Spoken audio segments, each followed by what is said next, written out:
Welcome to Macro Matters, a podcast where global experts offer clear-eyed analysis on global economic policy. I'm your host, Emily Slater, Executive Director of the Bretton Woods Committee. Each episode, I sit down with BWC's diverse network of members, from global policymakers to private sector leaders, to discuss timely topics in economics, geopolitics, and finance. In a media landscape full of noise, these conversations offer clarity. We go beyond the headlines to explore not just what's happening in the global economy, but why it's happening, what it means, and what might come next.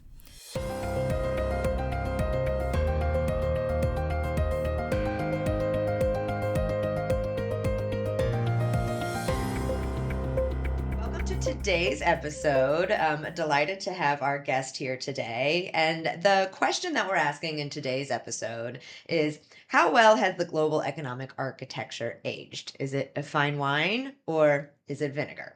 We're going to dive into some of these questions and some of the critiques of the economic system that are making headlines.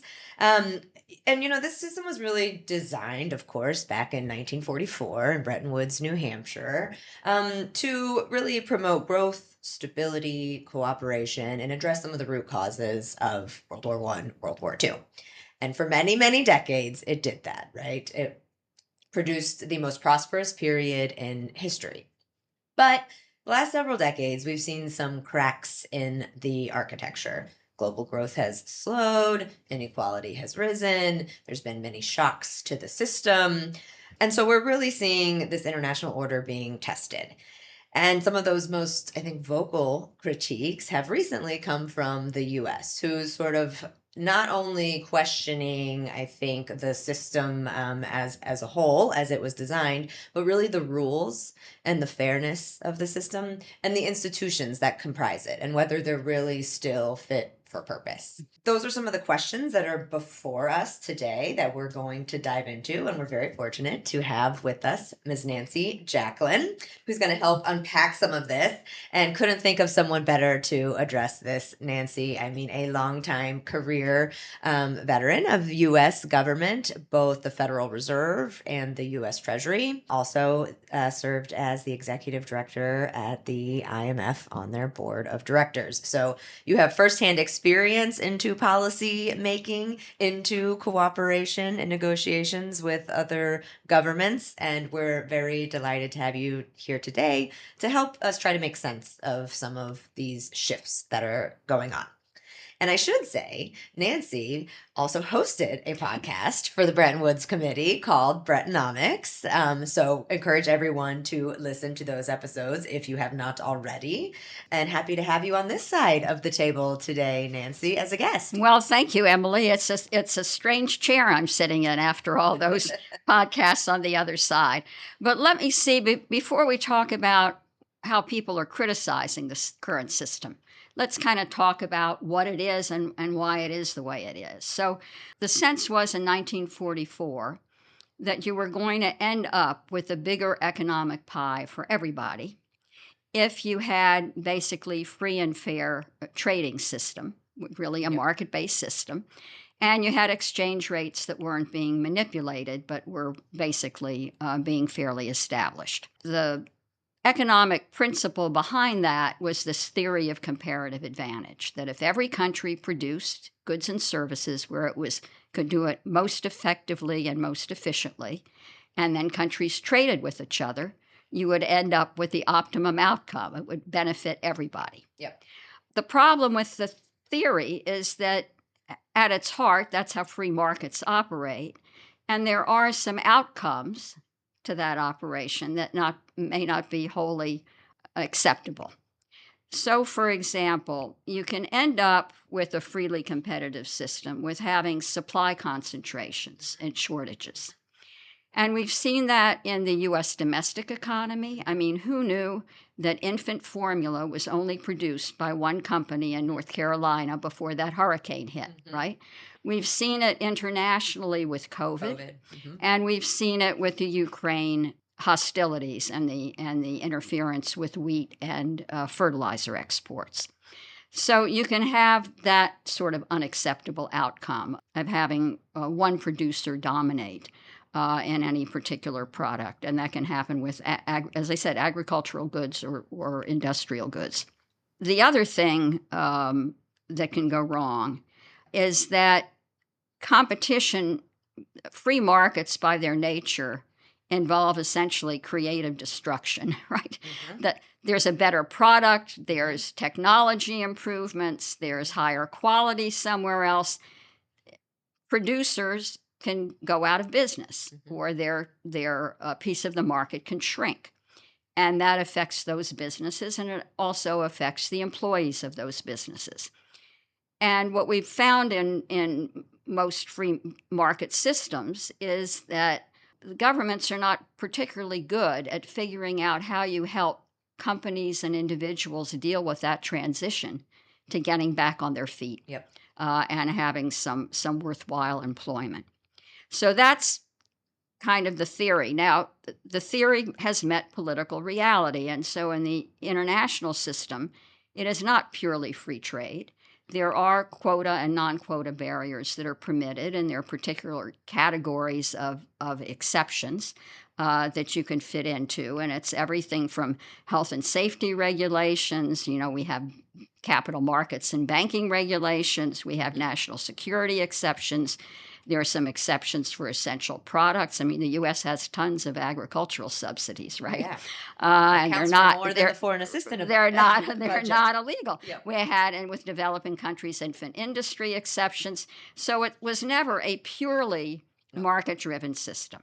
Nonetheless, there are rules as to what's regarded as appropriate or inappropriate behavior. And if you are violating those rules, then the countries that are injured have a right to retaliate. And Mhm. there are, again, sort of accepted measures of retaliation. Mhm. And that's sort of how the rules are supposed to work. Now, what's happened is that the more a country's own economic system departs from a free market model, the more their government policies can have a distorting effect.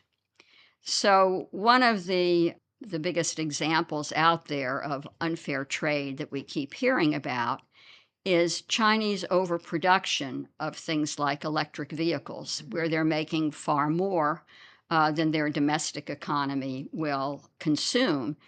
And that excess is effectively getting sold at below market prices in international markets. And that is making other Undercutting countries domestic industry. Right. unable to compete, Right. totally unable to compete. This isn't a new thing, dumping. Yep. It's happened before people, there were problems with the Europeans dumping excess agricultural Mhm. products. But given the size of China and the size of the problem, the complaints are getting very loud. So the Trump administration basically has yelled, "Stop the music," right? The Mhm. system ain't fair and we're getting disadvantaged and we don't like it. The complaints are kind of twofold. There are many, but I'll talk about the two dominant ones that really got some traction at the G7 finance ministers Yep. meeting a month or so Yep. ago. And one was the concern about supply chain concentrations, that the competition is getting to the point where people don't have secure supplies of essential goods that they need. And that has really gotten some general traction. This was raised even during the Biden administration, that everybody realized after COVID we've got a problem and we need to find a way to fix it. The second complaint is that the international competition has essentially hollowed out the US industrial sector. And it hasn't done it just because of fair competition and sort of the normal creative Innovation. destruction, right? Right. Right. It's happened because of unfair practices. And so that is sort of the second complaint. So we now have the US and all of its trading partners, lots of them, right? Mhm. Scrambling around trying to Negotiating negotiate deals. frameworks. Right, well, frameworks, right? Yeah. That where they're supposed to be getting to deals Yeah. eventually, and so there's a effort, at least, to deal with what are the biggest grievances on both sides. And we'll kind of see. This is July 1st. We should be knowing more in a week or 10 days of kind of how this process is going. Yeah, But, expecting a handful of new frameworks to be well, announced, that's right? right. Yeah. So we'll see. Yep.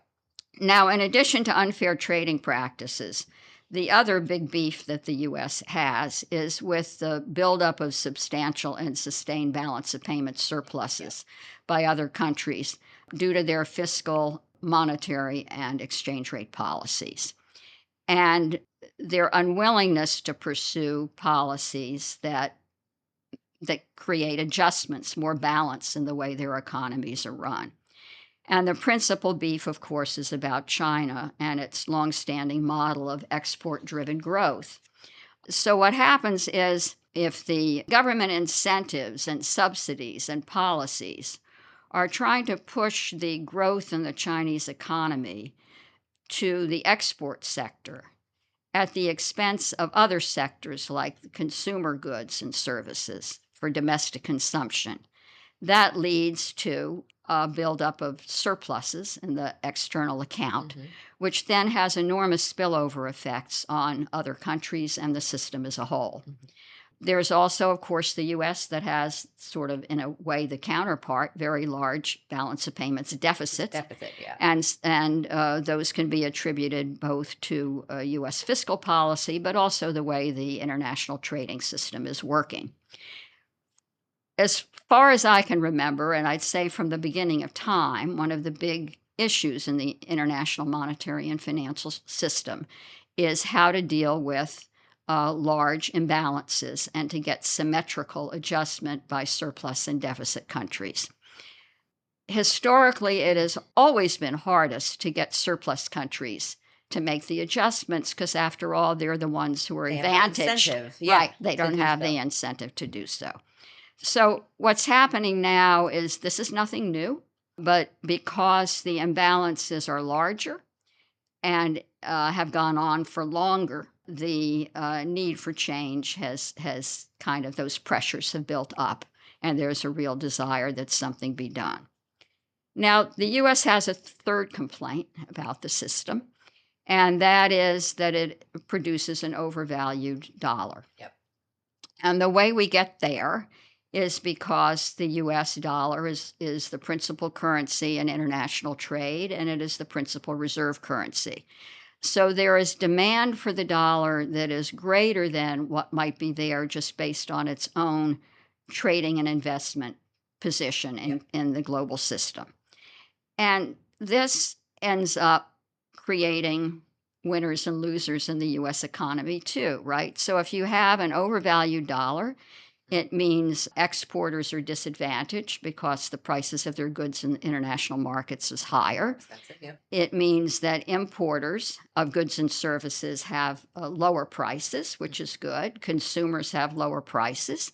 And the inflation is at a lower rate than it might otherwise be because you don't have a cheap dollar driving up prices. The problem is, apart from how this plays out in terms of the US external balance, you are effectively distorting what would happen if you had otherwise balance in a fair value for the US dollar. So you're causing distortions in the US economy. Now, the US complains, but the reality, as of today anyway, is that to the degree the dollar's overvaluation is due to manipulative policies by other governments, either intervening in exchange markets to make their currency cheaper or due to their macroeconomic policies. The US Treasury's most recent report on foreign exchange policies of other countries that came out in June did not find any so-called currency manipulators. And manipulation is really the biggest concern the US has. For decades, For right? decades. Because we went off the gold standard. Well, right? that's right. So we've had these reports issued for quite a number of years, right? Now, the other thing that's interesting about the so-called overvaluation of the dollar is that it has dropped more than 10% this year alone, and that is a pretty huge adjustment. There's never been an adjustment that big in this time frame, I think I read today, since 1973. Wow. So where the U.S. goes with those complaints, the currency complaints, is To be yet seen, to be right? seen. There are some proposals that are starting to bubble up, Yeah. right, in terms of a new Mar-a-Lago Accord, et Well, cetera. we'll talk Yeah, about that maybe that's stuff a another little bit. episode. Yeah, we Yeah, can talk about it a little get it later. later. Okay, so that is kind of what my best assessment, given all this fog and chaos of what's going on. Yeah, And you had G7 finance ministers agreeing to the problem of supply chain interruptions and the need to have more resilient supply chains, and the issue of external imbalances, yeah, and trying to deal with that. So, as to those two things, I think we have at least the beginning of a consensus, or at recognition. least a recognition that we need to grapple with those problems. Yeah. So, Nancy, we're talking about, some trade issues, some of these sort of imbalances that you've discussed, and really a system that has been, based on free market Mhm. principles, but not really ever free market, right? Right. And so, kind of where we're at now is the system has maybe really been stretched and tested almost to its limit Yeah. and to a tipping point, Yeah. perhaps. And now the US is taking some, maybe rather aggressive actions Yeah. to address some of the failures or problems, I should Yeah. say, of the system. But we have institutions that were designed to really monitor and shepherd the system so that the rules that were agreed upon would be followed, Yeah. right? Those institutions are Right. the IMF, the World Bank, the World Trade Organization. So, kind of how much of what we're seeing now in terms of some of these cracks can be attributed to maybe these Yeah. institutions and a lack of enforcement mechanisms that Yeah. are built into them, right? Because the system is voluntary, right? There's Right. there's really not someone who is really refereeing the system, right? It's kind of countries have to act in good faith and are supposed to play by the rules kind of in good faith. So how much can we attribute some of the failures to the institutions themselves, or is institutional design a factor, I think, Mhm. in any of the issues that we're seeing? And then where are we supposed to address some of these grievances, Yeah. right? Is it G7? Is it G20? Is it within IMF, World Bank, Yeah. WTO itself? Yeah. So Yeah. tell me a little bit about Okay. Okay. institutional Okay. So issues. institutional. For some time, the WTO has been losing traction. And there have been, I guess, two agreed major shortcomings. One is it's an institution where trade agreements, and therefore kind of the rules governing trade, were based on unanimity of the membership. Yep. Unlike the IMF and the World Bank, where you have majority votes, it may be weighted voting by economic and other factors, but you have the ability to move ahead without every single country agreeing. So that has kind of stopped the old world of these GATT agreements that were universal in a sense Yeah. then. And so coming to agreements on rules for new things like digital products and technology and all of that is harder. I mean, because you have a system that just isn't going to work. Yeah. The second thing, the shortcoming with the WTO, was that their appellate body, which was supposed to resolve trade disputes between countries, basically was not functioning satisfactorily for a lot of members, and the US was particularly upset, Yep. including with some of their rulings on what the national security exception can cover and stuff. Yep. And so that we really haven't had a functioning appellate body for quite a number of years. Now, in my view, the current impasse is not due to the shortcomings of the WTO. It's a matter of getting political agreement Yeah. on what is wrong with the current system, what isn't working, and how you go about fixing it. Yeah. And so, what I certainly hope in all this scrambling that's going on in terms of bilateral deal making, that the countries involved look to create outcomes that might provide the basis for a framework for long-term rules that everybody agrees on. Mhm. Because if we don't have more certainty and we don't have predictability Mhm. in international trade relations, Mhm. it's going to be very hard for market participants, whether it's businesses or consumers, to plan. And if you don't have some predictability, it is very hard to have long term growth. Yeah.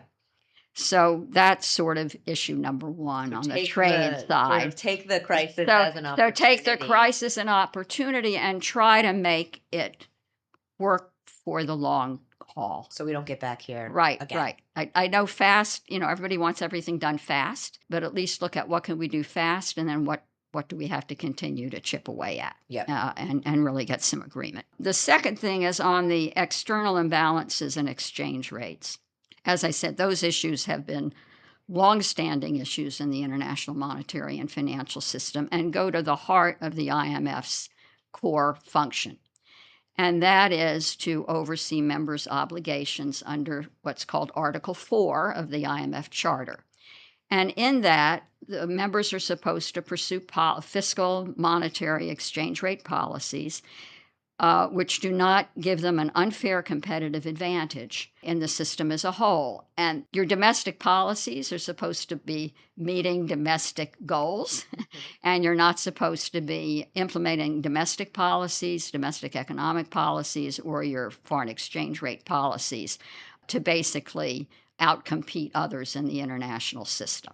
So we have the obligations. We've got the IMF doing annual surveillance of countries' policies. We have them doing multilateral surveillance now, both regional and global. We have them issuing reports that say what members need to do. But we don't have in the current world where one dominant player has a non market system with export driven growth, a real clear eyed view of what that means for the country and what it means for the system as a whole, and what they're doing that's consistent with IMF obligations or inconsistent with IMF obligations. So, from what I could see in the G7 finance ministers' communique, there is an understanding that you need to take a closer look at sort of non-market policies and practices and have a better view on how the new world is supposed to work. People don't have to all have free market systems, and we don't. I No mean, one the does, US right? has We said. industrial Yeah. policies. I mean, this No is country there does. no Yeah. country does, but there are ranges and there have to be some rules that can work for all these different models where the pieces fit together in a fair, mutually advantageous way. Mhm. So the IMF's got to be at the center of that because of its core function. I think the issues that people have now is whether the IMF has been straying a little bit too far from that as the core function and doing a bunch of other things that maybe are not as critical, Mhm. that it needs to grapple with this market non market model a little bit more front and center. And you do have the IMF with an upcoming review of its surveillance policies and practices. The last one was in 2001. Mhm. And that is really an opportunity to come to grips with these issues, and they need to make it a priority. The other issue with the fund and its surveillance role is how does it get traction? So, what happens today is the IMF issues their report, they may criticize a country. They have been trying to get the Chinese government to change its growth model to not be so driven by exports, but to increase its Yeah. domestic consumption. Demand. Yeah. And that was going on probably even before I was at the IMF in Yeah. 2002, but that's certainly what the report said then. Now, Yeah. 20 some years is a very long time. Yeah. These are a lot of decades of criticism with the peers agreeing with the IMF. This has to be done. Well, this hasn't quite produced the outcome we want, Right. right? So I think what we'll talk a little bit about, what can be done Yeah. to try to improve that. And one thing that countries have typically not done is linked their goals in one area with their goals in other areas. Yeah. And so there has not been sort of policy coordinated peer pressure in terms of each country saying, well, what levers do we have to exercise some influence on these policies to reinforce the IMF's message? Yeah. And what can we do alone and what can we do on a concerted basis? Yep. And that's a very hard nut to crack. And it's one that I think needs to be addressed because if we're going to give IMF surveillance some meaning, we've got to be able to get some favorable outcomes. And the IMF, certainly with loans, has conditionality. Mm-hmm. And though that conditionality is voluntary, it Mm-hmm. gives the IMF the fact that they can withhold money a very strong lever. They don't have that lever in the surveillance area. And so the members have to provide it. Yeah. And so, how do they do that? Yeah. And now, one thing we're seeing is in the Trump administration's blowing the whistle and saying time out, is that they are linking almost everything. Yeah. I mean, they're linking their security relations, their defense stuff with countries, their Yeah. trade, this economic macro policy concerns.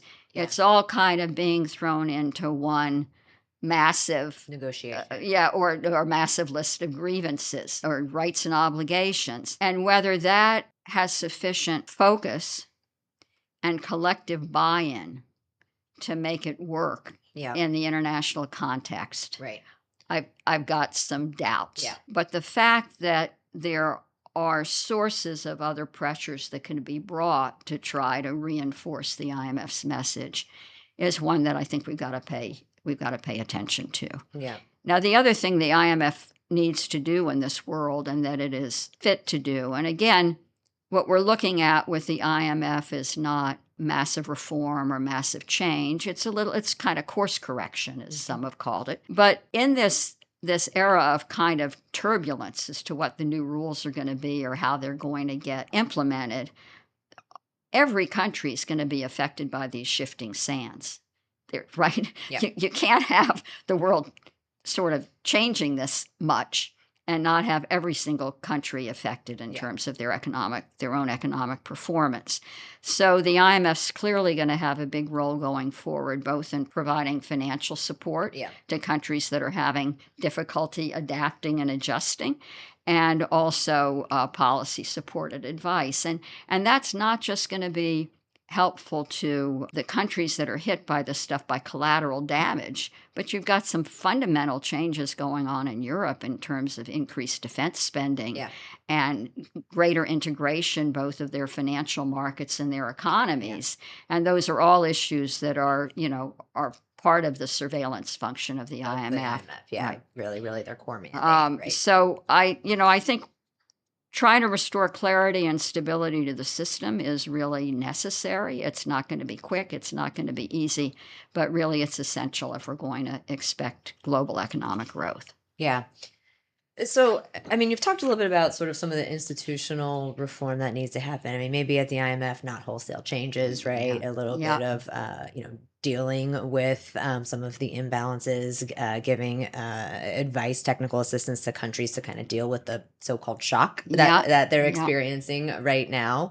On the WTO, probably a bigger lift, right? I mean, that really needs to be rethought, I think. Well, it's a very long-term challenge. Yeah. Right. But really, probably a little bit more of an overhaul there, right? We're Yeah. not just talking about refining around the edges.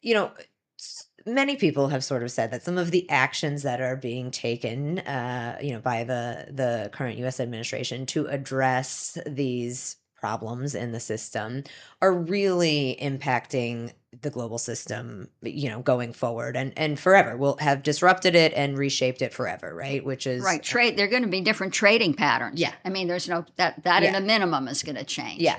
And the global order. I mean, as you Right. mentioned, on the defense side, right? Yeah. And so right now there's a lot of uncertainty about sort of Mhm. what this all means.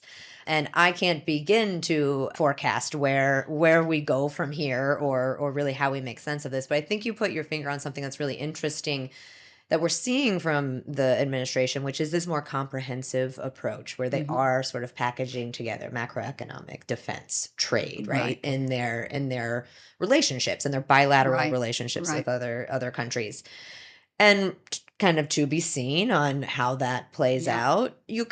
I can kind of see on a bilateral basis how you could do that. I Yeah. think you said in the multilateral system, in the international order, that gets a little bit trickier. Yeah.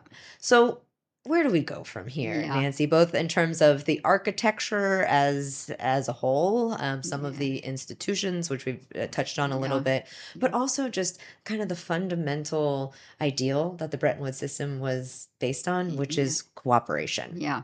I think in order to rebuild it, you've got to have a few wins. Mm, So I think there's got to be an effort on the several issues that at least the G7 finance ministers agree to, which is how do we create rules on what we can properly do to deal with supply chain concentration? mhm, What is appropriate for every country to have their own economic resilience and security? If we can start to make mhm, some sense on that, mhm, and you do it kind of one step at a time, you mhm, start to, and you may build out from smaller groups to bigger groups, but start to have a few wins on cooperation mhm. and start to build up confidence of people that, well, we can get back there. Start with the G7, And I think you start with the G7, and then the G7 starts to build out to the G20. G20. A lot of this and that I think is more on the trade side. And so, Mhm, as I said, as you're negotiating these trade agreements, I hope people are thinking about, let's build this as a framework that we mhm, want more countries to sign on to, mhm. right? That we're not just doing opportunistic ad Ad hoc hoc. deals, Yeah. right? I think it's got to be one step at a time building it back. You're not going to be able to leap into full-fledged multilateral cooperation and think it's just suddenly going to be there because too many people are scrambling now. And are disillusioned. Right, and Yeah, dissolution and scrambling to figure out how they survive. yeah, What's their next step? How do they protect their own country? yeah. So there's a lot of inward looking stuff, and it's going to take some building of confidence through steps, working back. Mhm, And the other one is, I think, if you can get some agreement on what you do about the distortions that are coming from non-market practices on external imbalances generally and some better adjustment. The US needs to confront its its deficit, fiscal issues. and Yep, it has said it will. I yep. mean, the Secretary of the Treasury has said it will. We haven't seen that yet, Nope. right? What's going on in In Congress Congress, yeah, with the bill. Yeah. doesn't give us a lot of confidence of that. Yep. But I think, you got to have the principal economies in the world getting into better balance. And that's going to take a little bit of time, but we'll see. Yeah. I mean, one of my big issues about China is they're now talking the talk, right? They're saying they want to increase consumption. They're beginning to take little measures. But what I don't understand is what is increased consumption in terms of Chinese characteristics look like? Mhm, They obviously don't want a consumer driven economy like the United States. mhm. And they don't believe in kind of a deep social safety net, Like Europe. Yeah. like Europe, for various reasons. I mean, in a sense, they have almost the same attitude as our politicians who want more work requirements in the safety net, right? Mhm, And so I think that the dialogue with China has to be, well, how do you think you're going to get there? mhm. Right? And work with the IMF on trying to come up with something that works for you, but you've got to find a way to get more balance in the economy. Yeah. Yeah, I mean, and to your point about, talking the talk, I mean, like you said earlier, we've been talking about this kind of for decades. Right. I think China's been talking Yeah, the yeah. talk a bit for It's now decades. show me the And money. now it's, kind of the Right. US, has kind Right. of gotten fed up with the talk and Yeah. is saying you need to walk the walk, Yeah. right? But I mean, also, as you said, equally as fair for China, Europe, and other economies to say, US, you also need to walk the walk on Yeah. the deficit issue, Right. right? Right. Because that is also Right. problematic in Right. looking And at it's a the whole big system. factor in Yeah. in our external deficits. So. Yeah. Yeah. So so that's where I am. I live in hope, but the reality is, unless you want, sort of a global decline in growth, Yeah. you need to find a way to get more stability back in the system and more cooperation Right. back in the Right. system. Because the consequences of inaction, Hurt everybody. yes. Yes. Right. Yeah.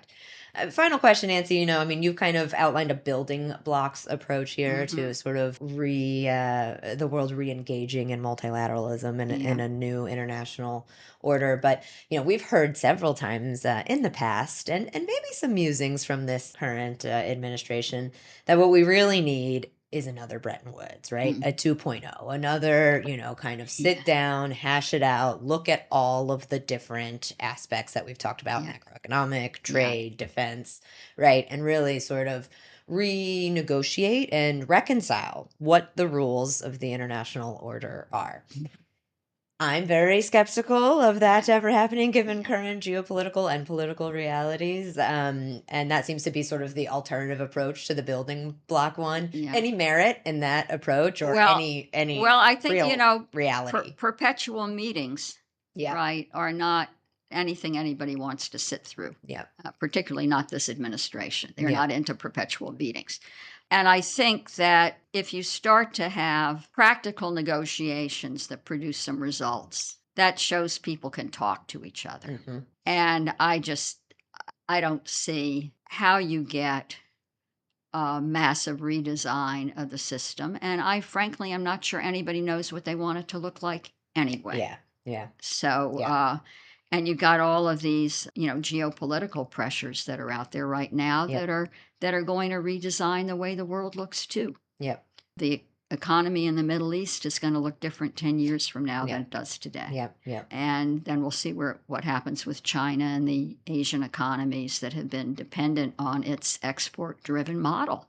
Yeah. Right. So that's going to have effects. And then Europe is changing Changing in a very significantly. big way. Yeah. So, and the US, this administration's trying to change what the US economy looks like. Yeah. So, all I can say is be adaptable, be flexible, and be glad that you've got the IMF and that you've got its financing capability and make sure it's adequate because change creates dislocations.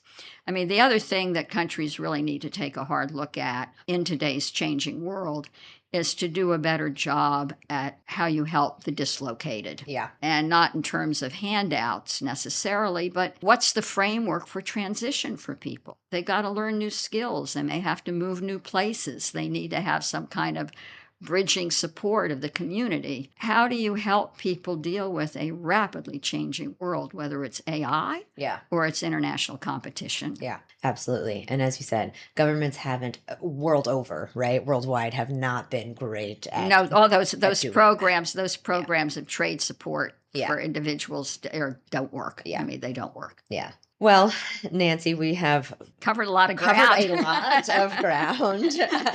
I think they need you back in government advising them. But It's very comfortable being able to watch from the outside and yeah, not be responsible for well, the for outcomes. the implementation. Yeah, exactly, exactly. But thank you so much for coming on the episode. I Yeah. think we have provided a lot of food for thought on, kind of trying to make sense, as you said, looking through, trying to sort through all of it Yeah. and kind of make sense of what some of the goals are here. And, both from a US perspective and from a global perspective, how do we really get back on track, Yep. right? Yep. Yep. Um, We need some wins. Yep, need some You need wins. some wins. Need some wins. Well, thank you again, You're Nancy. Thanks for welcome. coming on.